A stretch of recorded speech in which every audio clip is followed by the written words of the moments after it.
السلام علیکم دوستو، کیسے ہیں آپ سب؟ میں زبینہ فیاض ایک بار پھر آپ کے ساتھ تو میں شروع کر رہی ہوں خناس پارٹ 9۔ آپ ہمیں کچھ تفصیل سے بتائیں گے ہمزاد کے بارے میں؟ ساحل نے بے چینی سے پوچھا۔ پروفیسر حسنان نے لمبا سانس کھینچا۔ ہمزاد، جسے عبرانی میں لطیف، عربی میں قرین یا ہمزاد، فارسی میں ہمزاد، اردو میں ہمسایہ یا ہم نام، سنسکرت میں سایہ اور انگریزی میں ڈپلیکیٹ اسپریچول باڈی، جبکہ اسلامی ماہرین روحانیت اسے جسم لطیف یا جسم مثالی کہتے ہیں۔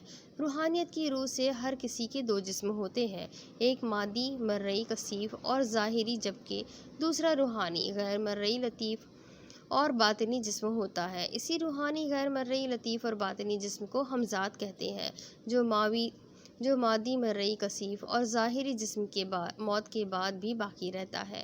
کیونکہ ہمزاد جسم لطیف ہوتا ہے، لہٰذا یہ زمان و مکان، ٹائم اینڈ اسپیس کی قید سے آزاد ہوتا ہے۔ اپنی اس خوبی کی وجہ سے ہمزاد دنیا کے کسی بھی گوشے میں پہنچ سکتا ہے اور ہر قسم کے خبر اپنے عامل کو لا کے دے سکتا ہے۔ بعض عملیات کے نتیجے میں ظاہر ہونے والے ہمزاد اس قدر طاقتور ہوتے ہیں کہ وزنی سے وزنی چیز اٹھا سکتے ہیں، عامل کو دنیا کی سیر کرا سکتے ہیں، جو چاہے روپ لے سکتے ہیں۔ لہٰذا ہر دور میں لوگ ہمزاد کی تسخیر کرتے آئے ہیں۔ اگر کوئی شخص ہمزاد مسخر کر لے تو وہ دنیا کے لیے خطرہ بن جاتا ہے۔ ساری صورتحال کا جائزہ لو تو یہ بات ظاہر ہوتی ہے کہ خیام، فواد اور ودشا اور حریہ نے سپر پاور بننے کے لیے زندگی کو نظر انداز کر دیا۔ لوگوں کے دل و دماغ پر حکومت کر کے اپنا آپ منوانے کے لیے وہ کالے جادو جیسے علم کی طرف مائل ہو گئے۔ اس بھیانک علم کی گرفت نے انہیں گمراہ کر دیا۔ انہوں نے میوزیم سے کچھ اسٹفس چرائے جن میں ایک تتلی بھی تھی۔ ان کی گمراہی کا فائدہ اٹھاتے ہوئے کسی عامل نے ان کے ہمزاد مسخر کر لیے اور ان کے مادی وجود کو موت کی نیند سلا دیا۔ ہمیں کسی طرح اس عامل کو ڈھونڈنا ہوگا۔ ابھی فی الحال ہمیں کیا کرنا ہوگا؟ ظفر نے اپنے دونوں ہاتھ کھڑے کر کے پوچھا۔ پروفیسر نے ساحل اور ظفر کی طرف دیکھا۔ سب سے پہلے وہ کام کرو جو سائی نے کہا تھا۔ کیا؟ ساحل نے پوچھا۔ پروفیسر نے متصفانہ انداز میں آنکھیں جھکا لی۔ اپنے بچوں کی اموات کو دل سے تسلیم کرو کہ ان کی آخری رسومات ادا کر دو، پھر سوچیں گے آگے کیا کرنا ہے۔ ان سارے واقعات میں ہم نے خیام کو کہیں بھی نہیں دیکھا۔ یہ بھی تو ہو سکتا ہے کہ خیام زندہ ہو، ساحل نے پروفیسر حسنان سے کہا۔ پروفیسر حسنان گہری سوچ میں ڈوب گئے۔ عارفین ساحل سے مخاطب ہوا۔ میرے خیال میں سے ہمیں اس چکر میں نہیں پڑنا چاہیے کہ خیام زندہ ہے یا نہیں، ہمیں اس کی آخری رسومات ادا کر دینی چاہیے۔ حسنان نے عارفین کی تائید کی۔ عارفین درست کہہ رہا ہے، اگر خیام زندہ ہوتا تو حریہ یہ کیوں کہتی کہ ہم چاروں ایک ہی زنجیر کی کڑیاں ہیں؟ یقیناً وہ انہی میں سے ہوگا۔ ہمارے مذہب کے مطابق مردے کی تدفین و تکفین کی خاص رسومات سے روح بھٹکتی نہیں بلکہ اپنے مقام پر پہنچ جاتی ہے۔ ان چاروں کے ہمزاد کتنے ہی طاقتور کیوں نہ ہوں، آخری رسومات کا کچھ نہ کچھ اثر ان پر ضرور ہوگا۔ جتنا سوچتے جائیں گے اتنا ہی بھٹکتے جائیں گے۔ ہمیں فی الحال ان چاروں کی آخری رسومات کی تیاری کرنی چاہیے۔ ہمیں فوری کسی عامل سے رجوع کرنا چاہیے۔ ان آخری رسومات میں کسی عامل کا ہونا بہت ضروری ہے۔ میں عاملوں کے بارے میں زیادہ تو نہیں جانتا، لیکن ایک سائکیٹرسٹ ہے مس امارہ، وہ عاملہ بھی ہے۔ ان کا اپنا کلینک ہے، وہ اپنے کام میں مصروف رہتی ہے، مگر میں نے سنا ہے کہ اس طرح کے روحانی معاملات بھی وہ بخوبی حل کر لیتی ہے۔ میں ان سے ملا تھا اور انہیں ساری صورتحال سے آگاہ بھی کیا ہے۔ اس نے کہا تھا کہ جب اس کی ضرورت ہو اسے فون کر لیا جائے۔ ساحل نے متعجب نظروں سے حسنان کی طرف دیکھا۔ اس قدر خطرناک معاملات سے ایک لڑکی کیسے نبردآزما ہو سکتی ہے؟ پروفیسر حسنان نے ٹھنڈی آہ بھری اور معنی خیز انداز میں بولے، یہ معاملات جسمانی طاقت سے نہیں ذہانت سے لڑے جاتے ہیں۔ پرسوں جمعہ کے روز ہم ایک ہی گھر میں ان چاروں کی آخری رسومات ادا کر لیتے ہیں۔ مس امارہ کو اطلاع دے دوں گا میں۔ ظفر نے اس بات میں سر ہلایا۔ ٹھیک ہے، ہمیں سب سے بات کرنی ہوگی، ہمارے پاس وقت بہت کم ہے۔ تقریباً 1 گھنٹہ وہ سب گفت و شنید میں مصروف رہے، پھر عارفین اور حسنان وہاں سے چلے گئے۔ حسنان کے جانے کے بعد ظفر نے فون کر کے خیام، فواد اور حریہ کے والدین کو کل اپنے گھر آنے کے لیے کہا۔ ظفر کے گھر سارا کام ہونا مل کر باہم مشورے سے سب نے یہ طے کیا کہ ظفر کے گھر ہی سارا انتظام کیا جائے گا۔ انہوں نے فیصلہ کیا کہ اس طرح سے زخمی اور تڑپنے کی بجائے اپنے بچوں کی اموات کو تسلیم کرتے ہوئے ان کی آخری رسومات ادا کر دی جائے۔ ویسے بھی خدا کے احکامات میں بے پناہ راز پوشیدہ ہے۔ تدفین و تکفین کی خاص رسومات کے بعد لواحقین کو خدا کی طرف سے ڈھارس مل جاتی ہے۔ بروز جمعہ ظفر کے گھر میں رونے کی، بین کرنے کی آوازیں گونج رہی تھی۔ عزیز و اقارب بھی جمع تھے۔ جان پہچان والے لوگوں میں جس کو فواد، حریہ، دشا اور خیام کی اموات کا پتہ چل رہا تھا وہ غمزدہ ہو کے چلے آ رہے تھے۔ لوگوں کا ایک ہجوم تھا ظفر کے گھر پر۔ لوگ دریوں پر بیٹھے تسبیحات اور قرآن پاک پڑھنے میں مصروف تھے۔ اس ساری صورتحال کا علم زرگام کو ہو چکا تھا۔ وہ بے چینی سے اپنے گھر کے لان میں ٹہل رہا تھا، پھر درخت کے قریب کھڑے ہو کے کسی سے باتیں کرنے لگا، شاید نہ دکھائی دینے والے لطیف جسم سے۔ پہلے ہی میں خیام کی وجہ سے بہت پریشان ہوں، اوپر سے یہ ان چاروں کے اموات کی آخری رسومات، اس کا کچھ اثر بھی ہو سکتا ہے۔ دل تو چاہتا ہے کہ ان چاروں کے گھر والوں کو موت کی نیند سلا دوں، مگر ابھی وقت نہیں ہے۔ سب سے پہلے تو میں ظفر اور ساحل کو ٹھکانے لگاؤں گا۔ ابھی میری ساری توجہ خیام کی طرف ہے۔ تم کسی بھی طریقے سے خیام کا پتہ لگاؤ، ورنہ میری ساری محنت رائے جائے گی۔ یہ کہہ کر وہ تیز تیز قدم اٹھاتا ہوا اپنے کمرے کی طرف بڑھا۔ اس نے ڈریسنگ ٹیبل کے دراز سے پتھروں کی انگوٹھیاں نکال لیں اور تیزی سے اپنی ساری انگلیوں میں پہن لیں اور بیڈ پر بیٹھ کر کچھ سوچنے لگا۔ پھر اس کے شیطانی دماغ میں کچھ طے کیا اور وہ نہانے کے لیے باتھ روم میں چلا گیا۔ فواد، حریہ، دشا اور خیام کے گھر والوں کے آنسو تھے کہ تھمنے کا نام ہی نہیں لے رہے تھے۔ 1 سال سے درد و غم کا رکا ہوا آتش فشاں لاوا برسا رہا تھا۔ آج امید اور آس کے دامن ہاتھ سے چھوٹ گیا تھا۔ سینے میں سوائے درد کے اور کچھ نہیں تھا۔ ایک دوسرے سے لپٹ لپٹ کر رو کے اپنا غم بانٹ رہے تھے، مگر غم تھا کہ نڈھال کیے جا رہا تھا۔ ان کے گھروں کے چراغ بجھ گئے تھے، آنکھیں مایوسیوں کے اندھیرے میں ڈوب گئی تھیں۔ ان کے پیاروں کی میتیں بھی ان کے سامنے نہیں تھیں۔ ایک دوسرے کے شانے پر سر رکھ کر رو رو کے وہ اپنے غم کا بوجھ کچھ کم کر سکتے تھے۔ باہر لان میں مردوں کے لیے بندوبست کیا گیا تھا اور اندر گھر میں زمین پر دریاں بچھائی گئی تھی، جہاں پر خواتین بیٹھی تھیں اور قرآن پاک پڑھنے میں مشغول تھی۔ ظفر بھی دوسرے مردوں کے ساتھ قرآن پاک پڑھنے میں مشغول تھا۔ ساحل بھی اس کے قریب ہی بیٹھا تھا۔ ظفر کے موبائل کی رنگ بجی، اس نے موبائل سنا۔ جی بہتر، میں باہر آتا ہوں، یہ کہہ کر اس نے موبائل بند کر دیا۔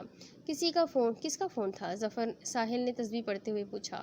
امارا کا فون تھا، وہی سیکریٹریس جس کا میں نے تم سے ذکر کیا تھا، وہ باہر آ گئی ہے، میں انہیں گھر کی خواتین سے ملوا کے آتا ہوں۔ ظفر نے اپنا پارا میز پر رکھا اور چلا گیا۔ امارا ابھی تک گاڑی پارک کر رہی تھی۔ اس نے مناسب جگہ دیکھ کر گاڑی پارک کی اور پھر گاڑی سے باہر نکل آئی۔ 28 سالہ امارا دبلی پتلی اور انتہائی خوبصورت تھی۔ چہرے کی رنگت صاف اور نقوش تیکھے اور پرکشش تھے۔ اس نے ریز لائن قمیض اور ٹراؤزر کے ساتھ اسکارف اوڑھا ہوا تھا۔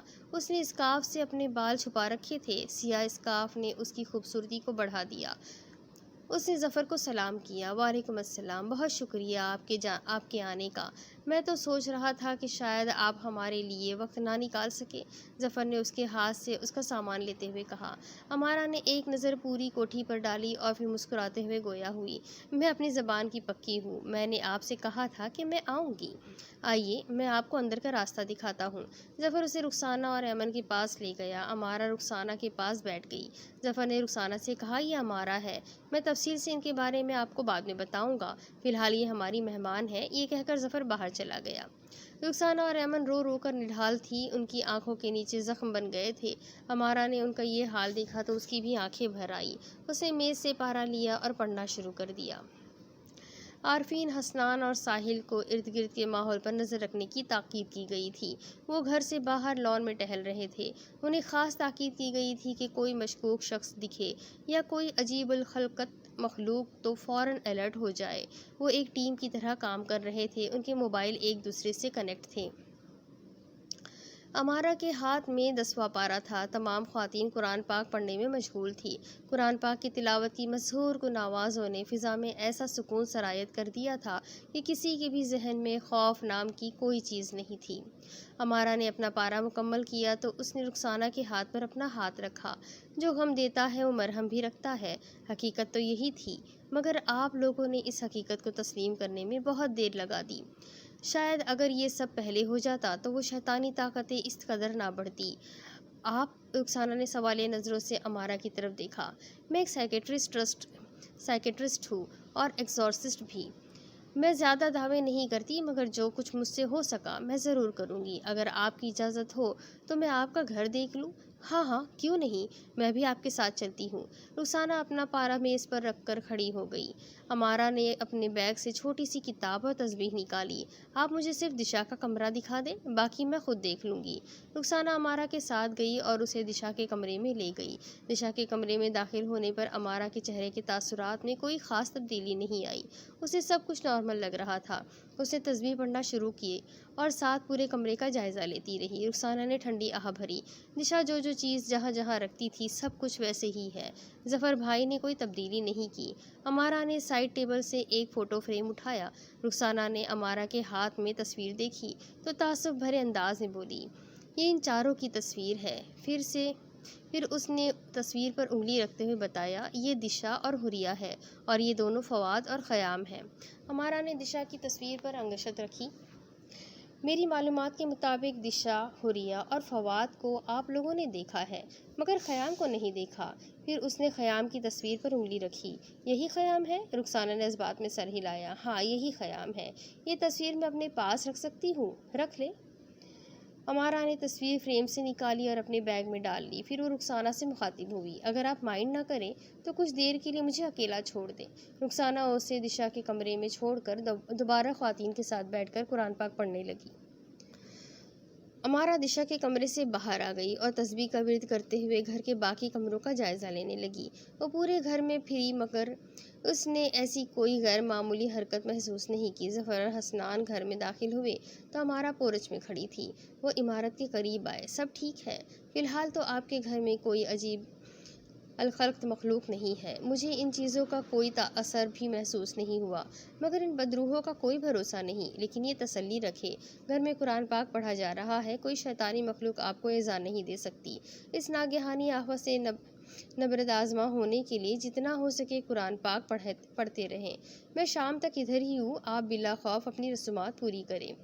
اس نے اپنے بیگ سے 2 میٹر نکالے۔ ایک اس نے داخلی دروازے کے قریب پڑے ہوئے گملے کے پیچھے نصب کر دیا اور دوسرا اس نے ظفر کو دیا۔ اسے باہر لان میں کسی درخت کے ساتھ لگا دو۔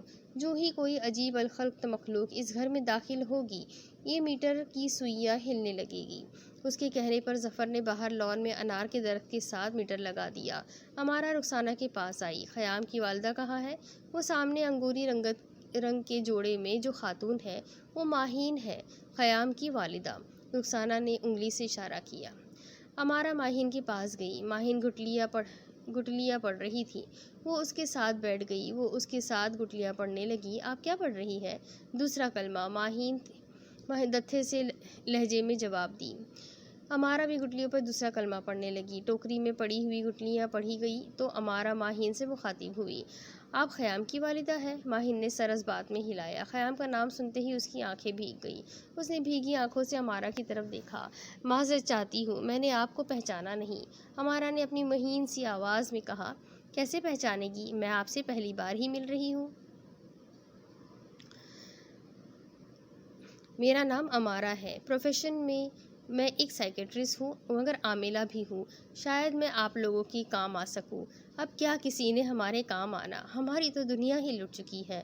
اس حادثے کے بعد کیا آپ کو کبھی خیام دکھائی دیا، جس طرح باقی لوگوں نے دشا، فواد اور حریہ کو دیکھا ہے؟ ماہرین کی نظریں کسی ایک جگہ پہ ٹھہر گئی۔ سب کہتے ہیں کہ وہ چاروں دوست ایک ہی کڑی سے بندھے ہیں۔ خیام کو کسی نے نہیں دیکھا، مگر سب کا کہنا ہے کہ خیام بھی ان تینوں جیسا ہوگا۔ امارا نے ماہین کے شانوں پر ہاتھ رکھا اور فضا میں نظریں گھمانے لگی۔ اگر خیام ان جیسا ہوگا تو پتہ چل جائے گا۔ اس کا ہمزاد اگر نیکی کے کاموں کا نمائندہ ہوا تو وہ یہاں ضرور آئے گا۔ ماہین نے بے چین ہو کر امارا کا ہاتھ پکڑ لیا۔ میں اسے دیکھ سکوں گی؟ امارا نے اس کے ہاتھ پر اپنا ہاتھ رکھا۔ روح کو دیکھنا اتنا آسان نہیں ہوتا، مگر کسی نہ کسی چیز سے غیر معمولی حرکت روح کی موجودگی بتا دیتی ہے۔ یہ کہہ کر امارا دوبارہ گٹلیاں پڑھنے لگی۔ لان میں اشخاص کی تعداد کافی زیادہ تھی۔ خواتین بھی کمروں میں کھچا کھچ بھری ہوئی تھی۔ ابھی مزید اور لوگ بھی آ رہے تھے۔ ساحل اور عارفین کی ڈیوٹی بھی شامل تھی۔ ڈیوٹی میں یہ بھی شامل تھا کہ گیٹ سے داخل ہونے والے لوگوں پر بھی نظر رکھیں۔ لیکن یہ کام ان کے لیے انتہائی مشکل تھا۔ ظفر، وقار، زبیر اور توقیر کی جان پہچان والے سب ہی آ رہے تھے، جن میں سے زیادہ تر لوگوں کو ساحل اور عارفین نہیں جانتے تھے۔ بس وہ اتنا خیال رکھ رہے تھے کہ اگر کوئی مشکوک شخص نظر آئے تو چوکنا ہو جائے۔ تقریباً 1 بجے کے قریب ایک بوڑھا شخص کوٹھی میں داخل ہوا۔ ساحل اور عارفین نے اسے ان لوگوں کی طرح نظر انداز کیا جنہیں وہ جانتے نہیں تھے۔ وہ بوڑھا شخص دوسرے مردوں کے ساتھ دری پر بیٹھ گیا اور گٹھلیاں پڑنے لگا۔ جس جگہ وہ بوڑھا شخص بیٹھا تھا اس کے بالکل سامنے ساحل اور عارفین کرسیوں پر بیٹھے آپس میں کوئی باتیں کر رہے تھے۔ بوڑھے شخص کی نظریں ان دونوں پر ٹھہر گئی۔ وہ اپنے دانتیں اٹھا رہا تھا اور پھینک رہا تھا، مگر اس کی زبان پہ کوئی لغزش نہیں تھی اور کچھ نہیں پڑھ رہا تھا، مگر اس کی آنکھوں میں کچھ عجیب سی بے چینی تھی۔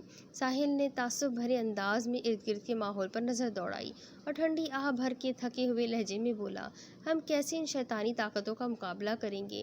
جو کچھ ہو چکا ہے وہ سب کچھ اذیت ناک ہے کہ اس کا خیال ایک پل کو سونے نہیں دیتا، اور نہ جانے آگے کیا ہونے والا ہے۔ مادی وجود رکھنے والے حریف کو تو ہتھیار سے چھلنی کیا جا سکتا ہے، مگر یہ سفید ہیولے جو موت کے سائے بن کے ہمارے ارد گرد منڈلا رہے ہیں، انہیں کیسے ختم کیا جا سکتا ہے؟ عارفین نے آسمان کی طرف دیکھا۔ جنگ صرف ہتھیار سے نہیں لڑی جاتی، جنگ جذبوں کی بھی ہوتی ہے، قلم کی بھی، تصورات کی بھی، مگر ہر جنگ میں راہ دکھانے والی ذات اس پروردگار کی ہے۔ اس پر بھروسہ رکھو، مایوسی ہمت توڑتی ہے، خدا پر بھروسہ ہی ہمیں صحیح راہ دکھاتا ہے۔ ہمیں بھی کوئی نہ کوئی راہ مل جائے گی جس سے ہم ان بدروحوں سے نجات حاصل کر سکیں گے۔ ساحل اور عارفین کی نظر اس بوڑھے شخص کی طرف نہیں تھی۔ بوڑھا شخص اپنی جگہ سے اٹھ کر ایسی جگہ پر بیٹھا جہاں سے ہال کا داخلی دروازہ صاف دکھائی دے رہا تھا۔ ہال میں خواتین بیٹھی تھیں۔ ساحل عارفین سے باتیں کر رہا تھا اور عارفین خاموشی سے اس کی باتیں سن رہا تھا۔ اس کی نظریں میٹر کی طرف تھیں۔ میٹر کی سوئیاں بالکل ساکن تھیں۔ اچانک ہی میٹر کی سوئیاں جنبش کرنے لگی۔ عارفین کے دل کی دھڑکن ایک دم سے تیز ہو گئی۔ اس نے ساحل کے شانے کو جھٹکا دیا اور میٹر کی طرف اشارہ کیا۔ ساحل نے جنبش کرتی ہوئی سوئیوں کی طرف دیکھا تو اس نے موبائل نکالا اور فوراً امارہ کو فون کیا۔ امارہ نے فون سنا اور آہستگی سے بولی، ٹھیک ہے، تم ظفر اور حسنان کو بتا دو اور بہت محتاط رہو کہ ارد گرد کے ماحول پر نظر رکھو۔ یہ کہہ کر امارہ نے موبائل بند کر دیا۔ وہ تیز قدموں سے ہال سے داخلی دروازے کی طرف بڑھی۔ وہ اس جگہ پہنچی جہاں میٹر لگا تھا۔ میٹر کی سوئیاں جامد تھیں۔ اسے اس بات کی تسلی ہوئی مافوق الفطرت مخلوق جس کا اشارہ باہر ہوا ہے وہ ابھی ہال میں داخل نہیں ہوئی۔ مشکوک بوڑھا شخص اپنی جگہ پر اس طرح کھڑا ہو گیا جیسے اسے کوئی خاص اطلاع مل گئی ہے۔ وہ تیز قدم چلتا ہوا لوگوں کے بیچ میں سے نکلتا ہوا ٹینٹ سے باہر آ گیا۔ اس کی متلاشی نگاہیں چاروں اور گھومنے لگی۔ اس وقت وہ لوگوں کی نظروں سے بے نیاز، بے خوف و خطر کسی کی تلاش میں تھا۔ وہ کسی جوان کی طرح مستعد تھا۔ ایک دم سے اس کے بوڑھے جسم میں کسی نوجوان جیسی توانائی اور پھرتی آ گئی تھی، مگر وہ ابھی تک کسی کی نظر میں نہیں آیا تھا۔ وہ بار بار اپنی جیب میں ہاتھ ڈالنے کی کوشش کرتا جیسے اس کے پاس کوئی ہتھیار ہو، مگر ارد گرد لوگوں کی موجودگی میں وہ کچھ کر نہیں پا رہا تھا۔ امارہ ہونٹوں کی تیز جنبش کے ساتھ تسبیح کے دانوں پر کچھ پڑھ رہی تھی۔ وہ ہال کے داخلی دروازے کی طرف آئی اور وہیں کھڑی تھی۔ اس کا دل تیزی سے دھڑک رہا تھا۔ اس کی سب سے بڑی قوت اس کا خدا پر بھروسہ اور حوصلہ ہی تھا، ورنہ اس طرح کے معاملات کا اس کے پاس کوئی خاص تجربہ نہ تھا۔ وہ جس طرح بے چینی سے ٹہل رہی تھی، عورتوں کی نظریں اس پر ٹھہر گئی تھیں۔ ان میں سرگوشیاں ہونے لگی تھیں۔ ماہین اور رخسانہ اس کے پاس آئی۔ خیریت ہے؟ رخسانہ نے پوچھا۔ امارہ کے چہرے سے پریشانی صاف عیاں ہو رہی تھی۔ اس نے نفی کے انداز میں سر ہلایا۔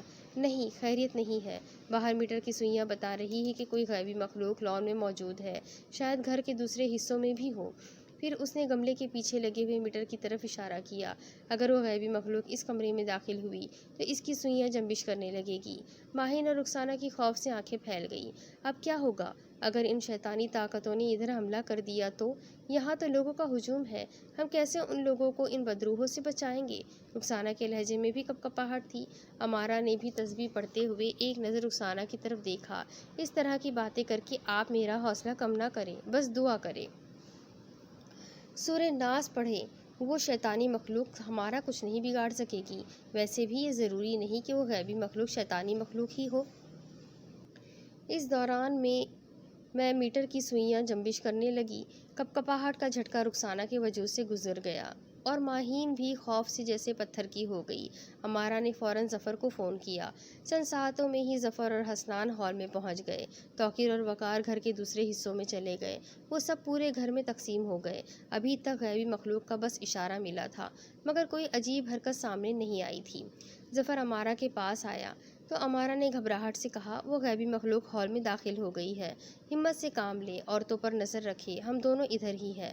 عورتوں تک یہ بات پہنچ گئی تو ان میں خوف و ہراس پھیل گیا۔ بوڑھا شخص تیزی سے ہال کی طرف بڑھنے لگا تو ساحل کی نظر اس پر پڑ گئی۔ ساحل تیزی سے اس کی طرف بڑھا۔ بابا جی، آپ اندر کہاں جا رہے ہیں؟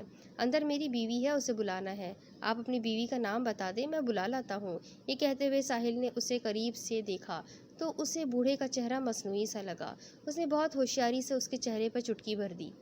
بوڑھے نے ساحل کا ہاتھ پیچھے کیا تو اس کے چہرے کا ماسک ساحل کے ہاتھ میں آ گیا۔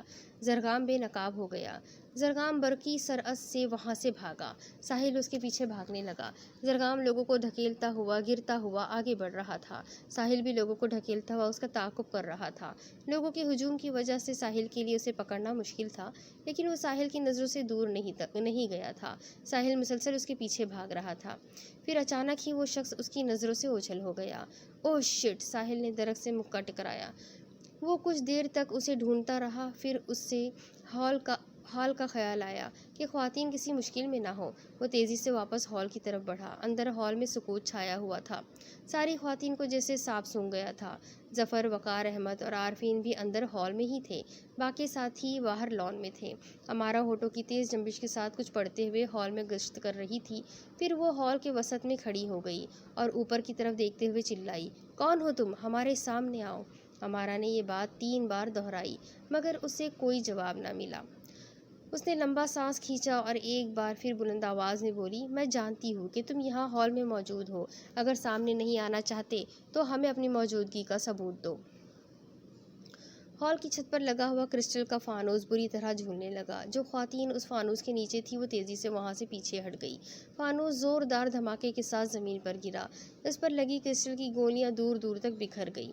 عورتیں چیختی چلاتی ہال سے باہر بھاگنے لگیں۔ امارا انہیں روکنے کی کوشش کرتی رہی، آپ اس طرح باہر نہ جائیں، باہر بھی آپ کی جان کو خطرہ ہے۔ آپ اسی جگہ پر رہیں تو میں آپ کی جانیں بچانے کی کوشش کروں گی۔ مگر عورتیں امارا کی بات سننے کو تیار نہیں تھیں۔ پانی کے ریلے کی طرح باہر نکلتی عورتوں میں کب زرگام اندر گھس آیا، کسی کو بھی خبر نہ ہوئی۔ کچھ خواتین نے امارا کی بات سمجھ لی اور وہیں رک گئی۔ زرگام بے خوف صف کے سامنے آ گیا۔ اس نے اپنی جیب سے لوہے کی چمٹی نکالی۔ کون ہو تم؟ ساحل اشتعال میں زرگام کی طرف بڑھنے لگا تو ظفر نے اس کا ہاتھ پکڑ لیا۔ وہ جو کوئی بھی ہے اسے کرنے دو جو وہ کر رہا ہے۔ اگر کوئی ایسی ویسی بات ہوئی تو وہ ہماری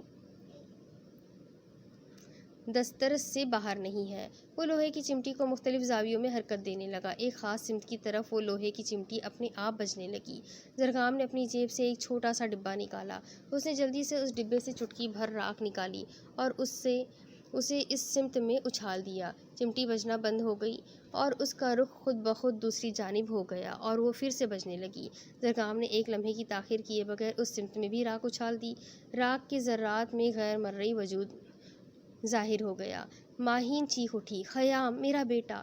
فضا سے راکھ جھڑتے ہی وہ روحانی جسم غائب ہو گیا۔ زرگام نے پھر اپنی چمٹی کو حرکت دی اور خیام کی موجودگی ظاہر ہونے پر اس نے مٹھی بھر راکھ ہوا میں اچھال دی۔ خیام کا ہوا میں معلق روحانی جسم ایک بار پھر ظاہر ہو گیا۔ اس بار اس کی نظریں ماہین کی طرف تھیں۔ چہرے پہ وفا کے احساسات اور آنکھوں میں چاہت کی تڑپ تھی۔ ماں کو سامنے دیکھ کر وہ زرگام جیسے حریف کو بھول گیا تھا۔ ماہین جذبات کی روح میں بہتی ہوئی اس سفید سائے کی طرف بھاگی جو چند ساعتوں میں ہی غائب ہو گیا۔ وقار احمد آگے جا کے اسے لے آیا۔ خود پر قابو رکھو، تمہاری غفلت سب کو خطرے میں ڈال سکتی ہے۔ زرگام تفتیش میں اپنے اصل روپ میں آ گیا۔ جن طاقتوں پر تجھے اتنا غرور ہے یہ میری ہی دی ہوئی ہے۔ مجھ سے آنکھ مچولی نہ کھیل۔ اگر واقعی طاقتوں کا حامل ہے تو آ مجھ سے مقابلہ کر۔ ہوا میں ایک روشنی کی شعاع ظاہر ہوئی اور چھت کی طرف بڑھتی ہوئی غائب ہو گئی۔ زرگام سمجھ گیا کہ خیام نے اس کا چیلنج قبول کر لیا ہے۔ وہ ہال کے دروازے کی طرف بھاگا اور ہال سے باہر نکل کر کھلے میدان میں کھڑا ہو گیا۔ روشنی کی شعاع ایک بار پھر ظاہر ہوئی اور زرگام کے سامنے زمین کی طرف بڑھتی ہوئی خیام کے وجود میں تبدیل ہو گئی۔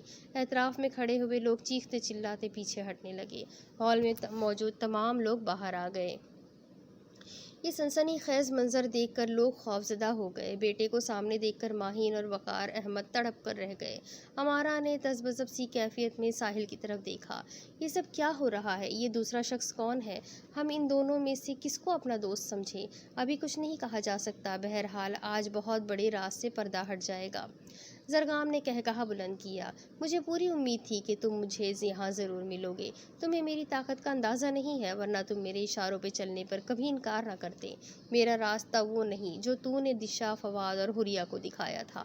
میرا ہمزاد مسخر کر کے بے شک تم نے مجھ سے بہت سی طاقتیں دی ہیں، مگر مجھ پر تیرا عمل الٹا ہو گیا۔ میرے ساتھ جو روحانی طاقتیں ہیں وہ شیطانی نہیں ہے۔ مجھے رب نے تیری موت کے لیے چنا ہے، شاید اسی لیے مجھ سے میرا مادی وجود لے لیا ہے۔ زرگام نے تمسخرانہ انداز سے خیام کی روحانی جسم کو دیکھا، جس میں سے آر پار کی چیزیں صاف دکھائی دے رہی تھی۔ اگر مجھ سے مقابلہ کرنا ہے تو مادی وجود میں آؤ۔ خیام نے مسکراتے ہوئے اپنے دونوں ہاتھوں کو آپس میں جوڑا اور اپنی پیشانی پر رکھ لیا۔ وہ ایک بھیانک بھیڑیے کی صورت اختیار کر گیا، ایسا بھیڑیا جس کا جسم تو انسان جیسا تھا، مگر اس کی بالوں والی جلد اور چہرہ بالکل بھیڑیے جیسا تھا۔ زرگام نے بھی وہی عمل دہرایا اور ویسا ہی روپ دھار لیا۔ دو خوخار بھیڑیے ایک دوسرے پر جھپٹ پڑے۔ لوگوں نے خوفزدہ ہو کر بھاگنا شروع کر دیا۔ مظفر کے گھر سے جلد از جلد باہر نکلنا چاہتے تھے۔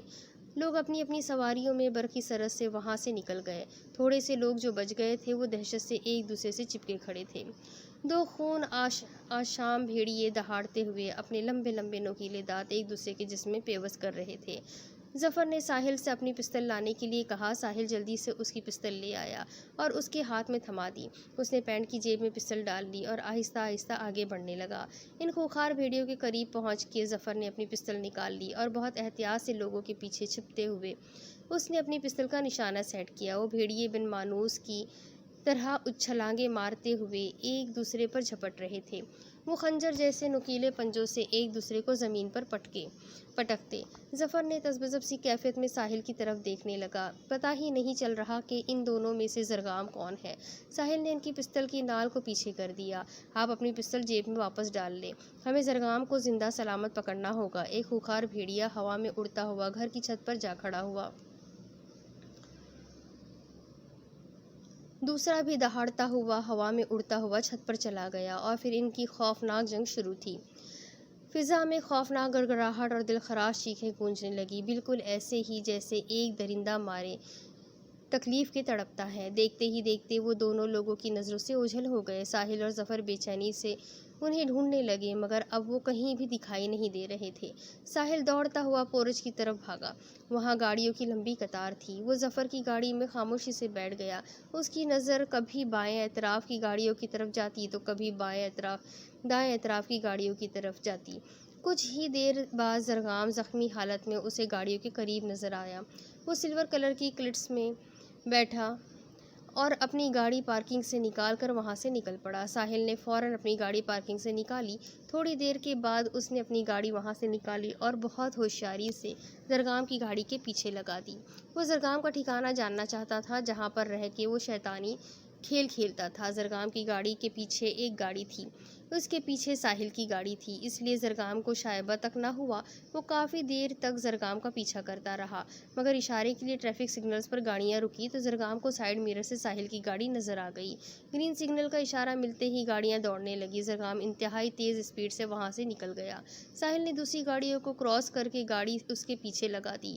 سی این جی کی ریڈ لائٹ اشارہ دینے لگی کہ سی این جی ختم ہو گئی ہے، گاڑی پیٹرول پر کرنی ہوگی۔